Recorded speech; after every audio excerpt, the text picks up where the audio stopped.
iPhone sa harap, Samsung sa likod. Eto na yung pinakamagandang itel na pwede nyo mabili ngayong 2024. Specifically, this Christmas. Sa itel S25 Ultra. Kung makikita nyo naman, ang nipis, ang ganda, and ang tibay.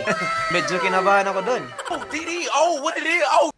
But yes, this is stronger and a more protected device than ever compared sa mga naunang itel na nirelease. So I'm pretty excited with this one. Isa ito sa mga options kung gusto mong bumili ng isang 8,000 pesos na smartphone. Kaya naman tara, let's have a full review para naman malaman ninyo kung sulit nga ba talaga siya. And we will start in 3, 2, 1. Let's go!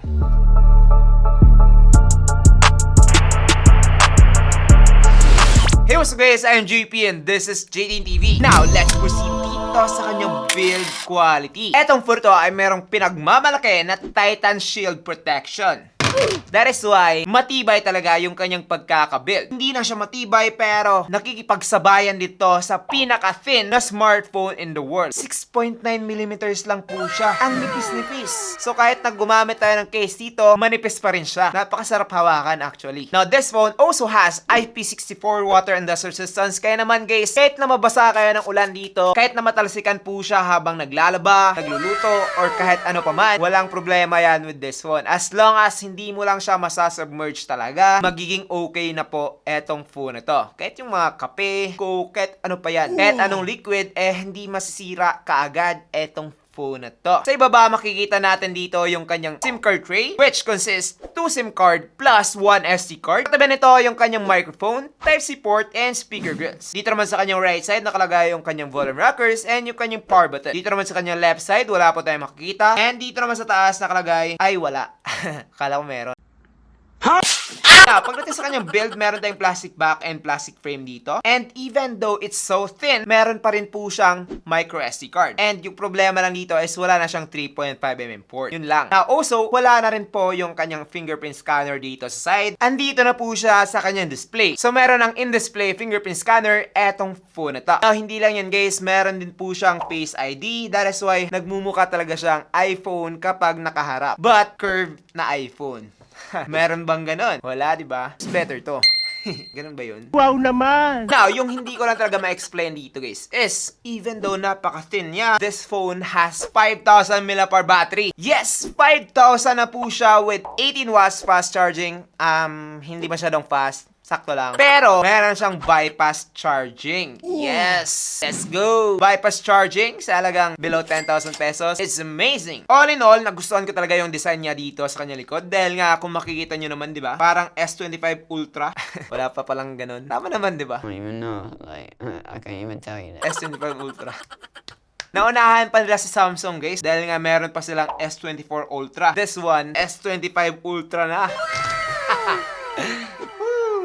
Let's go. Let's go. What the Damn! Meron atang hindi ma-offer ng Samsung dito. Yes, meron. Wala silang ganyan. Hindi mo mababadibag yung Samsung S24 Ultra na parang ganito. Hindi talaga. Magkakrak yun. Eto guys, matibay. Walang gas-gas, walang kung anuman. So overall, nakalamang pa yung 8,000 pesos na itel compared sa napakamahal na iPhone at saka Samsung. Now, pag-usapan naman natin yung napakagandang display dito sa kanyang harapan. This one has 6.78-inch AMOLED display with 1 billion colors, 120 Hz refresh rate, up to 1,400 nits na peak brightness, and 1080p Full HD Plus resolution naman, which is okay na talaga specs-wise. Now, hindi naman pwedeng yung likod lang yung protected. Syempre, yung display talaga nito is yung pinakamatibay na pwedeng ilagay, which is the Corning Gorilla Glass 7i. Now, hindi yan yung pinakamatibay ngayon, pero isa sa mga pinakamatibay na display na pwedeng ilagay. Kaya naman, kahit napaharap natin siyang ilalaglag guys, walang mangyayari dito kay S25 Ultra. So, ganun po katibay yung display na tong phone na to. Ngayon, nakikita nyo ba yan? Diba? This phone is curved. So, sa mga curved display lover dyan, well, definitely magugustuhan mo talaga to. Kung makikita nyo naman, halos wala na siyang bezels dito, guys. And kapag kayo manonood ng mga movies, ma-experience nyo talaga ng mas better yan with this phone. Even nga yung pag sa social media lang, like TikTok, Facebook, okay na po yan with the itel S25 Ultra. Ang ganda talaga ng pagkaka-curve ng display na to. Siguro medyo nakukulangan lang ako sa kanyang brightness, especially outside, but But nevertheless, at this price point, this is one of the best display that you can get. And mararecommend ko na talaga to para sa inyo. Now, let's talk about the performance. So, itong photo ay meron ng Android 14 and nag-promise yung ITEL dito guys na mag-provide sila ng up to 2 major Android updates and security patches. Currently, this is running Android 14 with ITEL OS 14.5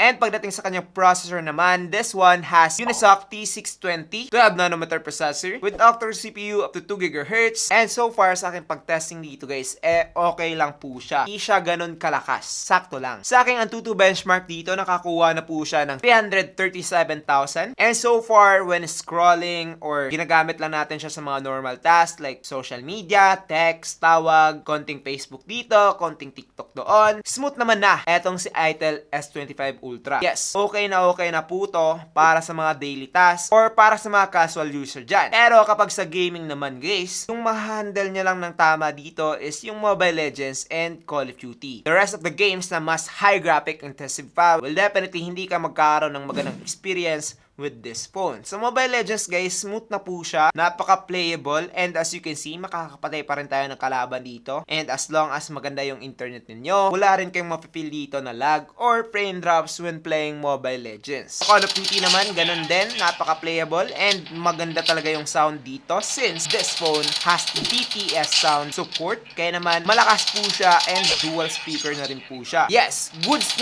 na yung performance nitong phone na to, especially kapag nakuha mo siya sa presyong 6,000 pesos. Pero sa 8,000 pesos guys, medyo marami ng kompetensya. Marami ng mga phones ngayon na meron ng MediaTek Helio G100 which is much better compared to this one. Unisoc lang po to and isang Unisoc na hindi masyadong maganda and hindi rin po siya 5G, 4G lang po siya. Kaya naman, eto lang siguro yung medyo, I think, downside dito sa phone na to. So, sana nilagyan na lang nila to ng Helio G100 and in that way, pinakamalakas na 4G na available dito. Pwede na sana yon. But yes, the T620 is okay na para sa mga casual user pero not for gamers. Now, pag-usapan naman natin yung best side nitong ITEL S25 Ultra. Yes, meron tong best side. Of course. Si ITEL pa ba?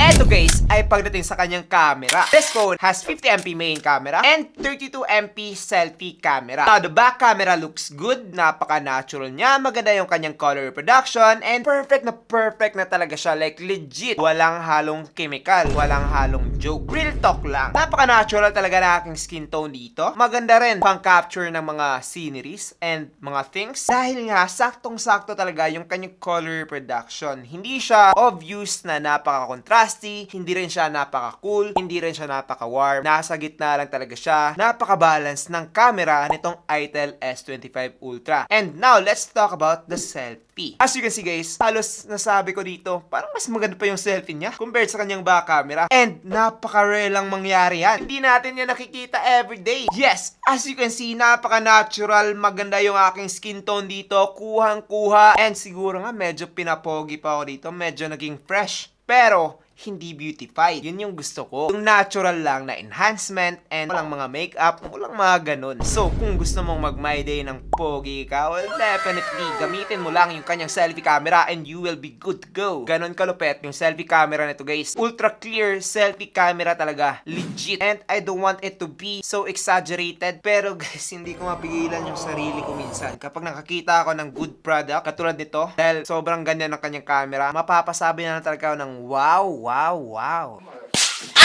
Now, let's talk about the video quality of this phone. It can go up to 2K at 30fps, both selfie and main camera. The bad thing here is wala po siyang 1080p at 60fps na support. So, bakit ITEL? Bakit walang ganun? Yun yung gusto ko. 60 FPS. Sana magkaroon kayo ng ganun next time. Pero yes, try natin. So this is the video quality using the ITEL S25 Ultra and also the audio. So ano sa tingin nyo? Okay ba? Comment down below. Now, try naman natin yung kanyang selfie. Now, eto naman yung selfie video camera ng ITEL S25 Ultra. Just look at that. Nakikita pa yung oily skin. Ultra clear talaga. Legit. Now, pagdating dito guys sa kanyang video quality, I think na kung gusto mong mag-vlog, gamitin mo na lang yung kanyang selfie camera kasi medyo mahirap yung pag ganito. Tapos pagdating sa quality, halos magkaparas lang pala. So medyo effort na gamitin yung kanyang back camera, though mas high talaga yung resolution nito and mas maganda talaga siya overall. The selfie camera doesn't disappoint. Yes, kahit selfie camera lang yung gamitin natin dito guys, pang TikTok live, Facebook live, or pang vlog natin, pwedeng-pwede na talaga to. Again, hindi na siya nakaka-disappoint. Maganda na po siya. Kaya naman, overall, the best thing about this phone, para sa akin, is the camera. Second na lang yung display. Dahil nga, meron na silang nilabas nito dati. Parang inulit lang nila. Pero the camera, this is new. Nag-improve talaga si Itel guys pagdating dito. Again, legit. Overall, recommended ko ba etong si Itel S25 Ultra? Well, definitely yes. This has been the most, hindi ko na alam. Maya yung ama kayo ay mag-alamano. Eto na, yung pinakamagandang Itel na pwede nyo mabili ngayong 2024. Yes, when it comes to display, camera, build, wala na talagang mahanap na problema with this one. Siguro yung kanyang performance, pero hindi naman tayo binigo doon. Decent lang yon, hindi yon bad. Meron lang talagang mas maganda doon. Pero pagdating sa kanyang camera, guys, I think this is the best one. That is why for me, this is the best Itel that you can gift this Christmas or even next year. Hintayin nyo na lang mag-sale. So that's pretty much it for this video. I hope na nag-enjoy kayo. I'm JP and this is JT TV. Thank you for watching and God bless. Bye-bye.